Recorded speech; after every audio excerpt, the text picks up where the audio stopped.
proud of the way the team played. Those weekends are tough. Saturday was a long, difficult day. I mean, you're playing 18 innings of baseball. I don't know that the field light temperature ever really got above freezing. Played well. Sunday, fine. Commercial flights. By the time these guys got back to their apartments, my guess is it was probably 1:30 or 2. And then to unwind and actually get to sleep, I mean, it was probably 3 o'clock in the morning. And, you know, then you have to re-engage school. And that's a winning team that was on the other side of the field tonight. That's a winning team. They've played good baseball all year. They have a new coaching staff. They've added some nice pieces. For us to play that way, it starts on the mound, and Peyton wasn't getting ahead early. Micah did a nice job of maybe going to the secondary pitch, a slider, to try to find a way to get ahead. But his stuff is good enough, and there's a mixture of things that allows him to navigate 4 innings. To think the way it started, I mean, he might have thrown 25 pitches in the first inning. To think we were going to get through 4 with him, we had our reservations about it, but he settled in. Solid defense. Again, that does help. Lodice's backhand play.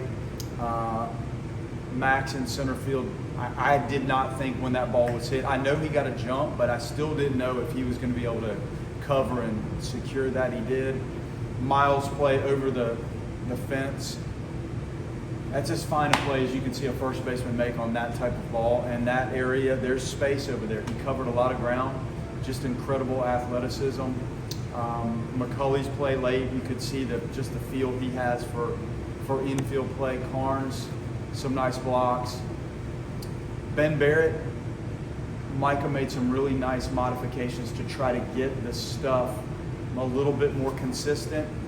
And once he got into the outing, I think he struck out 6 of the 7, and the command was better.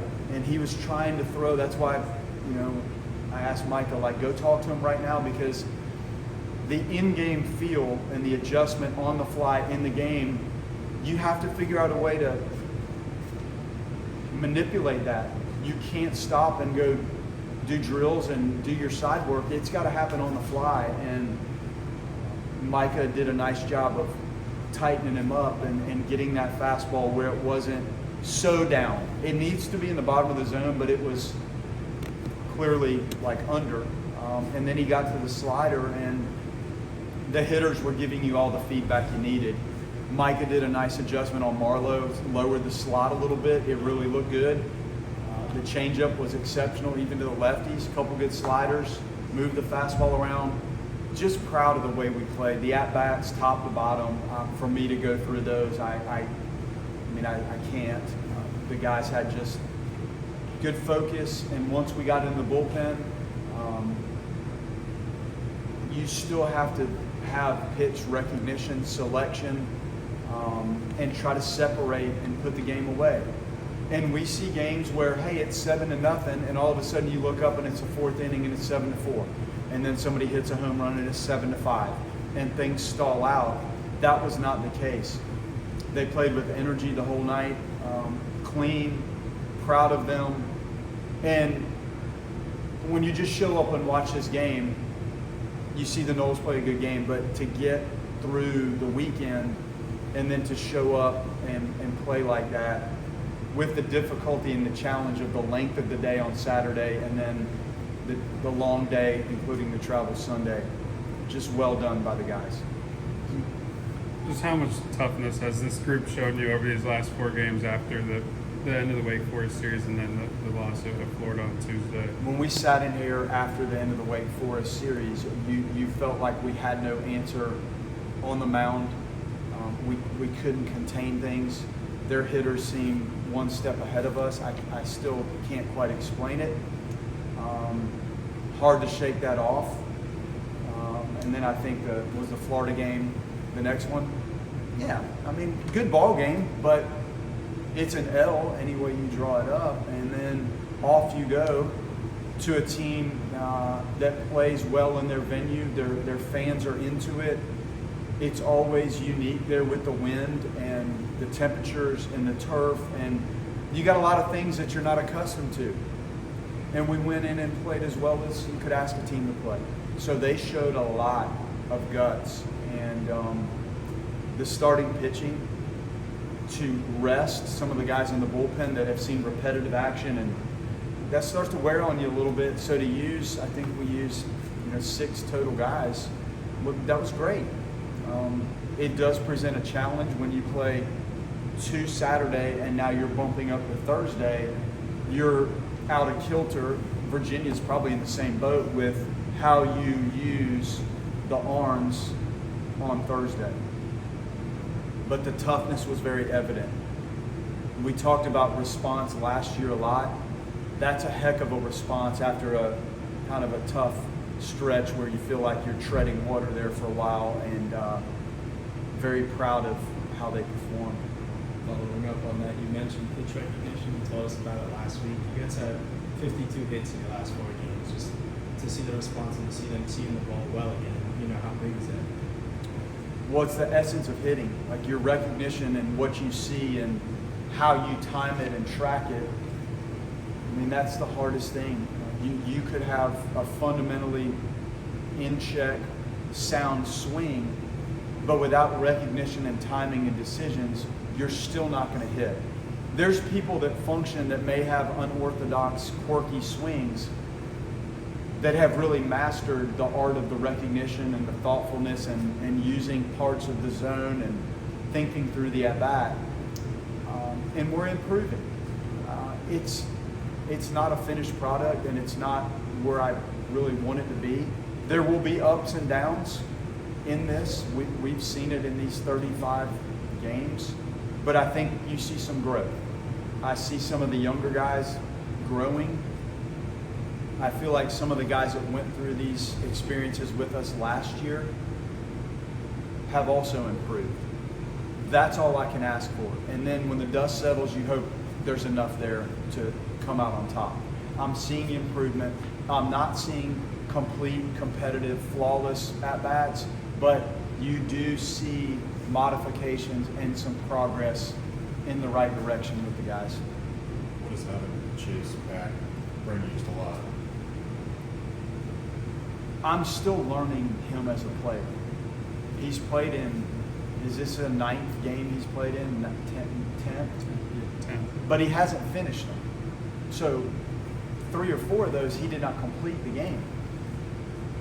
But you just see the get up and go, the energy, the ground ball, the ability to use the field. I mean, he used the field just in this game today. He did it at Virginia Tech. And when he gets on the bases, I've coached a lot of very advanced base runners. I haven't seen that kind of explosiveness and get up and go. I haven't. So once he learns some of the finer details of the jump and what to look for and the lead and the sliding and playing the game in a manner that allows you to complete the games and pick times when maybe you need to throttle back a little bit, he's going to get there. But man, it's a different dimension to the sport, and you know it the moment he's out there and at the plate and on the bases. Everybody in the stadium can feel it. Our team, the opposing team, all of you, the fans. It does add a niche to this that's really special. It's just how enjoyable is it to watch him play, and the energy that he plays with and intensity that he plays with? It's contagious. It's passion for every pitch of the at-bat. And my guess would be there's a lot of players in our program and at the major league level, other programs that probably have that same delivery. It may not be just expressed as well. And he's not doing anything to try to show anybody up. It's just the way he is. And it's a neat aspect of the team. And the variety of players that you have and the personalities are, when you run it out there, is what makes it unique and fun. And he's a big part of it. it seemed like Peyton had all 4 pitches going at points tonight. Just how much confidence do you see him building with every time he toes the rubber right now? Well, it's a freshman that went through a Tommy John, and he's back and he's learning. There's no replacing this. You know, we wanted to start him so he had the whole preliminary part of the day to prepare, go through the warm-up, as much time as he needed, get himself ready. And you look at a Vellini, and I talked about, you know, John Michael Bertrand, who we've all seen pitch here when I was at Notre Dame. He was here in this stadium. The pitchability, the physicality, the variety. I think Peyton is still hunting a little bit of that finer fastball command. Not necessarily throwing strikes, but you have to pitch with the fastball and move it around a little bit, like intentionally. And I think once he gets to that, that'll be a big step in the right direction and allow him to be more efficient. And clearly the first inning was inefficient because of just that. What kind of impact does Chase's energy have on the rest of the team? I mean, it ignites things. It's just different. And I think, you know, the energy and then the base running and the speed, when that guy's out there, it doesn't matter where he is on the bases. Like when you're pitching and catching and defending, you're probably more conscious of having to keep pitches around the zone. It's hard to bury pitches with somebody like that. Like the guy could run at any time, and you know if you bury breaking balls and changeups, like he's on it, so he'll advance. Like it changes everything, and Gage is in that same category. And where to put Chase in that lineup, we're trying to figure it out. And again, this is maybe the 9th or 10th game, but he's now gotten through a couple. So I'm still learning what this feels like and looks like and how to insert him and what to try to do with him in the lineup. But it's contagious. It is. It's intense, man. And it spreads. Like you can feel it. How much of an X factor can Ben be if he harnesses this stuff like we saw tonight? I mean, he can be one of the best relievers in the country. I mean, that's 94 to 96 with sink and a slider at 87 to 90 with kind of the opposite action, the gyro type hard slider. I mean, he's very athletic. So, I mean, you know where it can go.